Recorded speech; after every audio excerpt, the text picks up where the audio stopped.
Previously on Balls. Right, something new this year on Balls, just to add to your visual experience. Our monitor on our right-hand side is basically linked to Maz, who basically Hello, Neville speaking. Hi, Nev. How's it? It's Darren and the team from Balls Radio. How are you going? Good, how you, Darren? All right, thanks. Be with you in just one sec. I just want to let the folks know. So, like when we're speaking to a guy like Neville Godwin, maybe have some of his stats up from the interweb, things like that. Check out for photographs so your visual experience is enhanced while you're listening to what's going on. Maybe even a bit of footage of some of the people we chat to might be running there. So remember, we're visual as well as audible. So what's up with you these days? Not much. I'm just in Joburg. I'm coaching some tennis, working with some young kids, and I'm trying to get exposure out of the country as well. Trying to do a little bit of commentary when I can, but that's about it, really. All right, cool, man. And I see you got a birthday coming up soon. Oh shit! Does that come up on Wikipedia or something? Nothing escapes us here. Nothing escapes us here. You know what? I try to hide that, but no one often sees that. But anyway. 31st of Jan. Yeah, unfortunately. That's when it all comes out. Well, nice to chat to you again. Been and what are the kids like that you busy coaching at the moment? Got some talent coming through. Yeah, we've got some good kids. I was very fortunate at the end of last year. I was able to be the South African coach that I went over to Florida in the States to go to be head of the Nike International Junior Tour Masters. So I was the coach for that, and that was really great because I got to see like the talent from the under 12 and 14 sort of junior national champion and the world championship. So that was really interesting to see what's going on there. Is our process and our sort of like the chain the way it should be? Because if over time we sort of see one or two guys and women sort of filtering through and going through from being great juniors all the way through to getting onto the tour. But really, I mean, for our climate and we see what golf can do, our facilities, it's just not enough. I mean, is it going missing somewhere? Is there sort of a piece of the chain missing at the moment?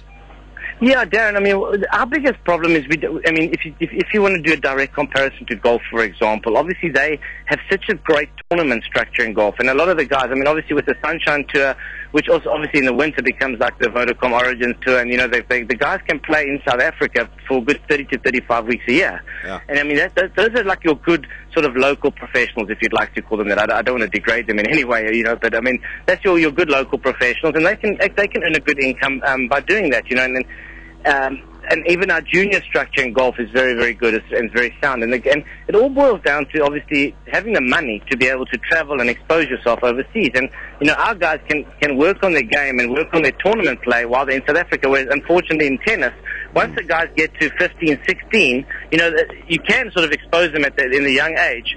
But once they get older, we don't really have much for them to play in here. So it's just going to cost and cost and cost. And unfortunately, we don't have the structure to be able to afford that. And unless you sort of privately fund it and your parents have a lot of money or you have a sponsor, it just becomes incredibly difficult. So what we tend to do in tennis is we tend to push our kids more into the American college route. Yeah. And we could just sort of, and that's something we've been trying our best to do, but obviously we're quite strictly governed by the International Tennis Federation and obviously by the ATP as well as to how many tennis tournaments you can actually have in a country at any given time in the year. Yeah. Yeah, it is. I mean, and look, it is a different sport to golf, but what you say is actually true. Where you have at least, we've got the Sunshine Tour, which has been around for such a long time, and good local pros have turned out to be good international pros for us, and we've seen it year after year. I mean, Brandon Gray's perfect example.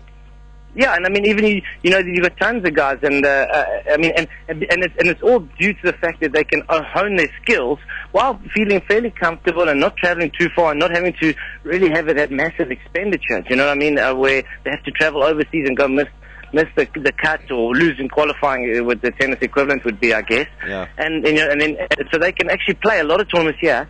And that's what any professional sport is about. It's about competing and playing in a tournament. And if you can do that a lot, then once the guys go over for sort of European Tour qualies or whatever they want to do, then they can do it. And they've really sort of got that experience of having played 50, 60, 70 tournaments or whatever it may be. So, I mean, the solution is, but it's a hell of a chance because it's uprooting your life. But the way tennis is in South Africa at the moment, if you've got a youngster and you think, gee, there's some tennis talent there, and which parent doesn't want their youngster to become a tennis pro one day in the top 50, because that's your retirement sorted out. So absolutely, either tennis or golf, if they've got the talent. But I mean, you've got to identify that at the age of like 7 or 8 to be able to give him a fair chance, take him overseas, get him playing there, and get him exposed to someone who might take them on and go, right, we're going to work with you, and sort of get them onto that path into the pros eventually. It's a hell of a process. Absolutely.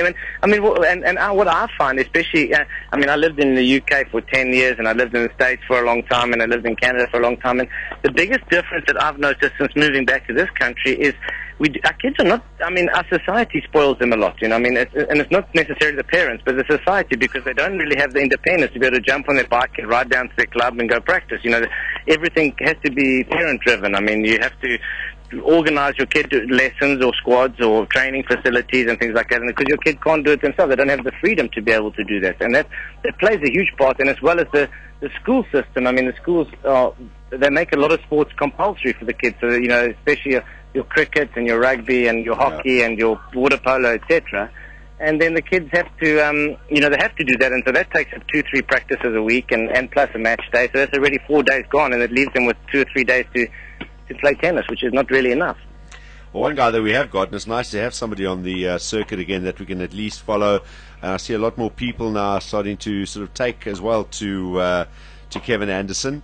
I think it's going to be a massive year for him. I'm really, really excited for the year ahead for Kevin. I mean, he really showcased this already in the first 2-3 weeks of January, what he actually potentially can do for this year. And it's not so much, we always knew he had the ability. He's always had a fantastic work rate. He's always been a very hard worker and a very diligent worker at that.